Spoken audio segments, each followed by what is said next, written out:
This necklace was worth 2 million livres. In today's money, about $15 million. 647 diamonds.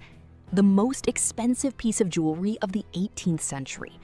It was commissioned by a king for his mistress, but it would be claimed by neither the queen, nor the mistress, nor the king. It would be claimed by this woman, 28 years old, no title, no money, no mercy. 8 months after she touched these diamonds, the French monarchy would collapse. Marie Antoinette would walk to the guillotine, and all because one con woman convinced the second most powerful man in the state that she was corresponding with the queen herself. Today, the story of a woman who stole the crown and possibly destroyed France. At the end, I'll tell you how she escaped from a prison meant to hold her forever, and why historians still argue whether she truly died or lived to old age in London under another name. Jeanne de Saint-Rémy was born in 1756 in a poor village in Champagne. Her father was a drunkard, her mother, a servant. But royal blood truly ran in her veins. Her great-grandfather was an illegitimate son of King Henry II of the House of Valois. That made Jeanne a distant, impoverished, but very real relative of the royal family, and she knew it from childhood. When her father died, her mother threw the children out into the street. 7-year-old Jeanne begged on the roads, shouting the same phrase to every passing carriage. "Spare a coin for an orphan of the House of Valois." It wasn't a plea, it was a calculation. And remember one detail from her childhood. From the age of 7, Jeanne learned to faint on command. The moment a wealthy carriage appeared, she would collapse right under the horse's hooves. 25 years later, this skill would save her life in the Bastille. At 24, she married an impoverished gendarme, Nicolas de la Motte. He added the word count to his surname, with no legal basis whatsoever. Jeanne began calling herself Countess de la Motte Valois.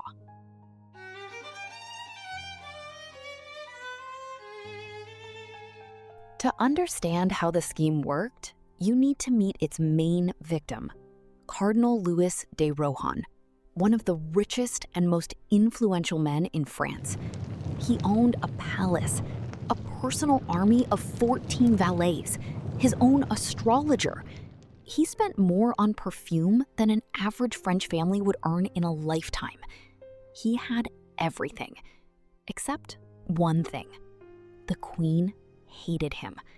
Years before, Rohan had insulted her mother in a letter. The letter was shown to Marie Antoinette. She remembered. Queens do not forgive. And without the queen's favor in 1780s France, you couldn't get the highest posts. Rohan dreamed of becoming first minister, and he couldn't. This was his weakness. Jeanne de la Motte saw it. Jeanne arranged a meeting with Rohan, and in a single conversation, convinced him that she was a close friend of the queen, that she visited Marie Antoinette in her private chambers every day, that the queen trusted her. It was a complete lie. Jeanne had never seen the queen closer than from a parade crowd, but Rohan believed her because he desperately wanted to believe. Then Jeanne played a brilliant hand. She told the cardinal, "The queen is ready to forgive you, but it must be done in secret. I will carry your letters to her. She will reply. Not a word to anyone." And the cardinal began writing letters to the Queen of France through her fictional friend, receiving replies that Jeanne wrote at her own kitchen table. And when the correspondence went too far, Jeanne did something there was no coming back from. She arranged a meeting between the cardinal and Marie Antoinette herself at night in the gardens of Versailles. And the cardinal came. August 1784, Versailles, 1 in the morning. Cardinal de Rohan, his face hidden under a cloak, stands beside the statue of Venus in the grove. He waits. Jeanne had found a young escort on the streets named Nicole Legay. She bore a remarkable resemblance to the queen in height and figure. Jeanne dressed her in a white gown, identical to the one Marie Antoinette wore in her scandalous portrait of that very year. She draped a veil over her face. She placed a single rose in her hand. Nicole approached the cardinal, offered him the rose, and quietly spoke the one phrase Jeanne had forced her to memorize. "You know what this means." And before Rohan could respond, footsteps thundered through the trees. "Someone's coming, run!" It was Jeanne, mimicking the voice of a courtier. Nicole vanished into the darkness. The cardinal fled. By morning, he was certain the queen had personally forgiven him, that the rose was her sign, that now he was on his way to the highest office in the state. And Jeanne de la Motte got everything she wanted. The cardinal trusted her absolutely. He gave her money for the queen's charities. Jeanne spent it on her house in Bar-sur-Aube, on silver dinnerware, on horses, on diamond earrings. But all of that was small change compared to what she planned next.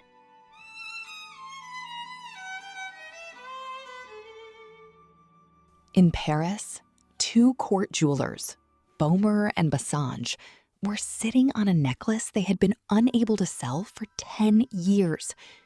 Originally, it had been commissioned by Louis XV for his mistress, Madame du Barry.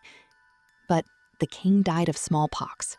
The mistress was thrown out of the palace, and the necklace was left in the jeweler's hands. They offered it to Marie Antoinette twice. She refused both times, saying it would be better to build a warship for that kind of money. The jewelers were on the verge of ruin. And that's when Jeanne de la Motte came to them.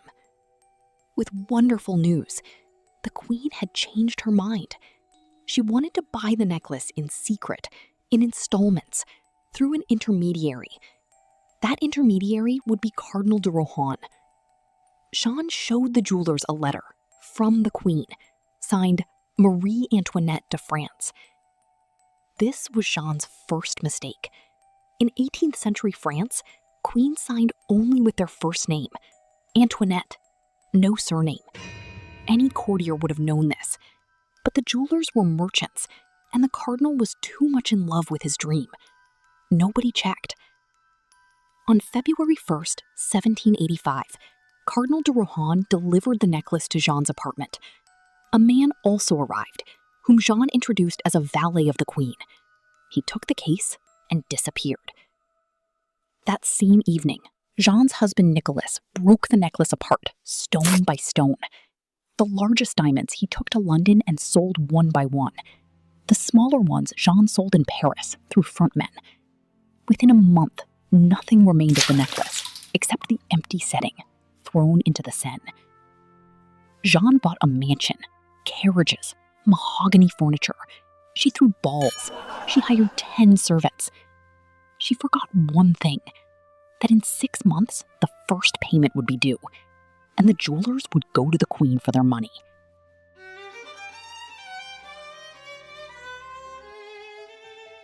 August 1785, Versailles. Baumer arrives and thanks the queen for finally having purchased their most magnificent creation. Marie Antoinette looks at him as if he's mad. She bought nothing. The scandal explodes instantly.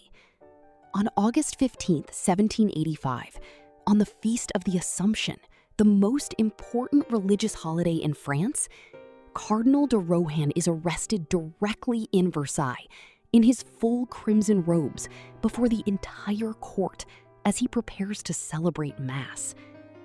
He is led out through the Grand Hall, past 200 courtiers. His enemies had been waiting for this moment for 11 years. A few days later, Jeanne is arrested too. Her husband manages to flee to England with most of the diamonds. The escort Nicole is found in a brothel. They all end up in the Bastille.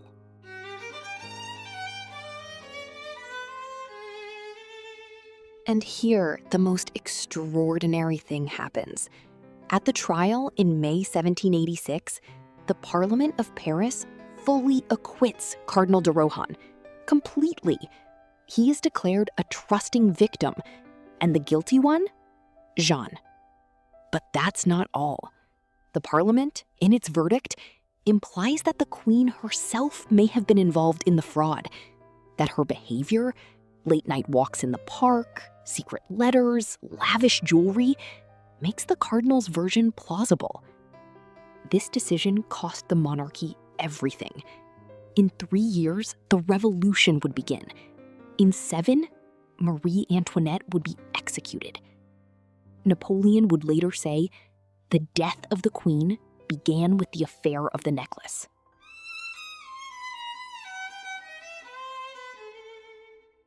And what of Jeanne? She was sentenced to public flogging, branding with the letter V, volos, thief, on both shoulders, and life imprisonment in Salpêtrière prison. During the branding, she broke free, and the second mark was burned into her chest by the executioner. Jeanne was 30 years old. She screamed so loudly that her cries were heard through the prison walls. The Parisian crowd applauded. The same people who 7 years later would applaud the guillotine of the Queen. But within a year, Jeanne vanished from the prison. Simply vanished. The official version, escape by disguising herself in men's clothing.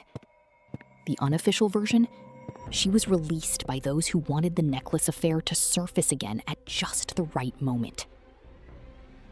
Jeanne fled to London. There she wrote her memoirs, in which she accused Marie Antoinette of everything: an affair with the cardinal, the theft of the necklace, a conspiracy against herself. All of Europe read the book. In 1791, Jeanne was found dead on a London street. Officially, she had fallen from a window, fleeing creditors. She was 35 years old. But historians still argue. Some witnesses claimed they had seen Jeanne alive in Russia in 1812, under the name Countess de Gachet, living in Crimea on a pension from Tsar Alexander I. Whether that's truth or legend, no one knows. But one thing is certain. A woman born in a ditch, who once cried out, "Spare a coin for an orphan of the House of Valois," became the cause of the fall of the most powerful monarchy in Europe. Not an army, not philosophers, not famine. One con artist with a forged signature. The story of Jeanne de la Motte is the story of how sometimes a crown is brought down not by a sword, but by a lie that people want too desperately to believe. If this story gripped you, there are more stories on this channel about women who changed history not with weapons, but with their wits. Subscribe.